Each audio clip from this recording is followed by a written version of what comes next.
But to get to this place where I am, I put 10 years.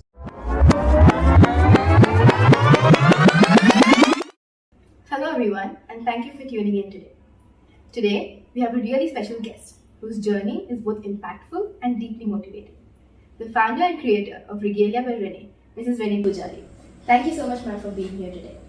Thank you so much for calling me. So with that, let's get started. How did Regalia by Reyney begin? What got you into copper jewelry?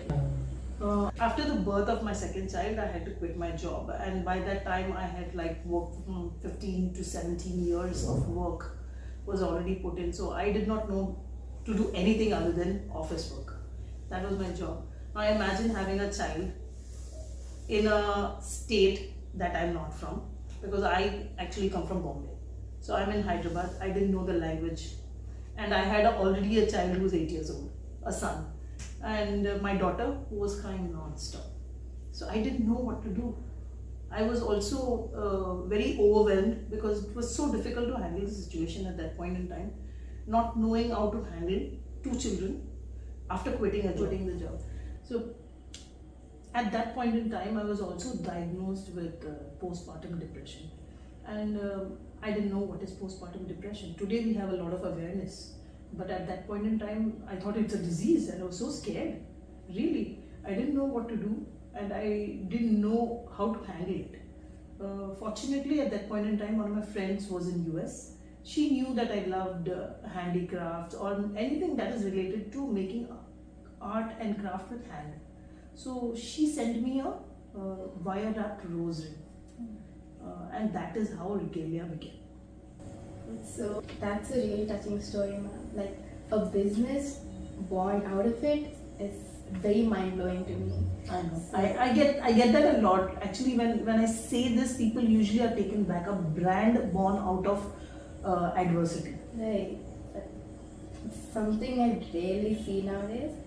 So, okay, so coming to the copper jewelry business, what are few common misconceptions people have about, running a copper jewelry business? The most common misconception is that it's all glamour, because it's jewelry, Right. and you're designing. So people think it's a very glamorous job, but no, it's not a glamorous job. You are sitting there designing something in a whole world of duplicates, because it's not machine made. Right. So machine made are duplicates, but I'm designing something that is unique. Each one of my pieces are unique, because that is where is the difference. So people usually think it's very so glamorous, designing, done, connect. No, each and every piece is handmade. None of this is bought out of the market.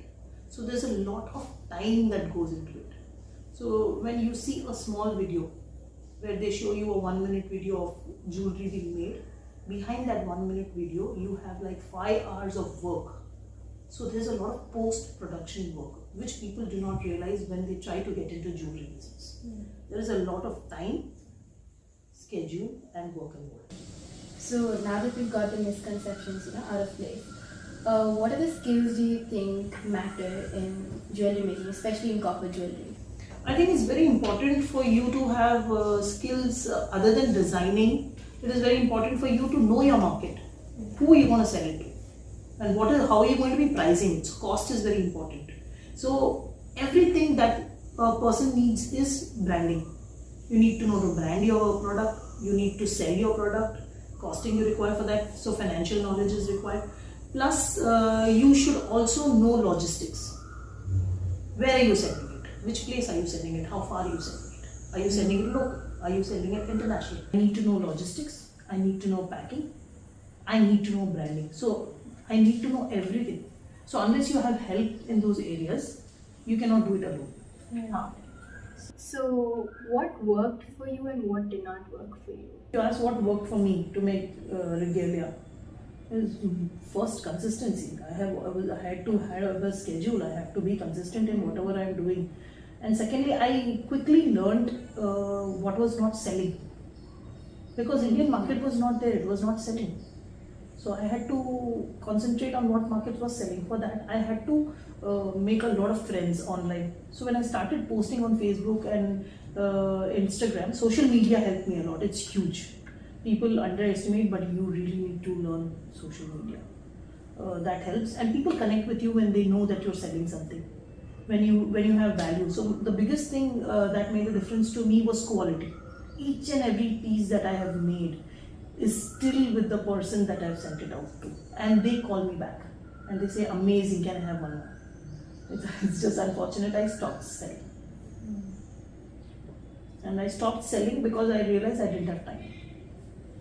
Because when there was no time, I decided to move from selling to making tutorials, teaching.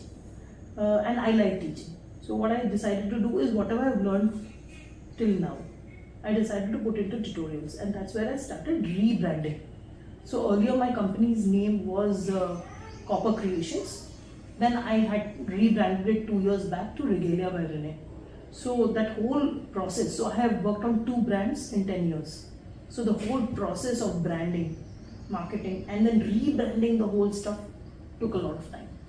But at least I knew where I was going, and I started making a lot more money in teaching compared to selling, because selling took a lot more time, and teaching helped me schedule my time properly, as well as made me a lot more money.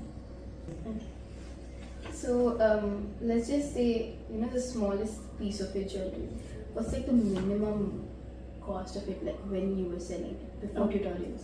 Okay, like in India, I have sold it for approximately 3,500 each piece. Okay. But there have been some beautiful pieces, like one of a kind you would not get anywhere else in the world. I can give it to you in writing.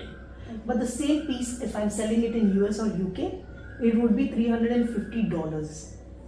So you can imagine this. And then in India, we also have I have a small group where I'm connected with all the networking is very important. So we have a small group of people. So all the people who do wire wrapping, I'm connected with them. They're not many. They're I think about 10 people, and we know each other. So I know most of them sell. Like I'm the only person who does tutorials, but they all sell. So I'm in touch with what they are selling for. So they are selling from anywhere between $35 to $150. And the pieces are the same that we all create. So that's quite a large number when it comes to a piece of jewelry. Yes, but like I said, copper has value abroad. And then you need to also know that these are all very natural gemstones. Like each of these gemstones are very expensive gemstones. So it's not just the artist's work, the gemstone that you're purchasing. Like I've worked with diamonds, I've worked with labradorites, I've worked with every possible gemstone that's available.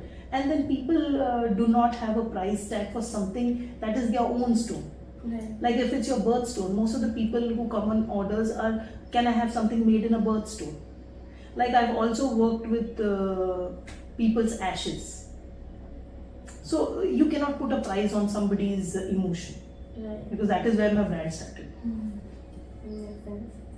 So we've covered, the pricing of your jewelry, how it began, what skills people need to get into this, what worked and what didn't work for you. So what is that one advice you would give to say an individual who wants to get into this business? You need persistence. Okay. I think any business for that matter, because you're your own owner, you need to know when to cut your losses, but it's very important to be persistent. There were times when I didn't want to do it. I was like, no, I have the money, why am I even killing myself? I had a child to bring up, she's doing her studies, I was in a very happy place. But then I realized that wire wrapping was something that I needed for me. As a woman, every woman needs something. Your kids will be there, everything will be there, and the money that it brings is secondary for me at this moment. But I think it's very important to upskill, upgrade. So persistence. If you want your brand to do well, be persistent. Keep on doing the same thing without getting bogged down. Have a schedule in place. Very important to have a time on how you do your things. Because if I'm just doing it haphazardly, just now I'm doing 1 hour, tomorrow I'm like just leaving. Yeah. Because creativity is such that when you start on a piece, sometimes I'm working on it at 2 o'clock in the night while everybody else is sleeping, because that is the time my creativity is working. Yeah. So it just depends on how much time you have, and consistently do not stop doing what you're doing. Keep upgrading yourself. Most of the people stop working when they know it is selling. you can only sell so much. Even on Amazon, you can only sell so much. Like my rose rings are till today what everybody wants. But I can't just keep selling that. As a creative person or as an artist, it doesn't work for me. But as a business, it makes a lot of sense. I also do free workshop for kids because I believe we need to teach our skills. When we teach our skills, we become better. We upgrade ourselves that way also. When you teach, you become even more better. So all my summer workshops that I do with kids, because kids are so imaginative, I get my designs and my understanding from the new generation that I'm teaching. So their color combinations, their thought process, auntie, we can do this also. So learning can be from anybody. It can be from anybody. So take whatever information from wherever you get it, use it in your brand, your way.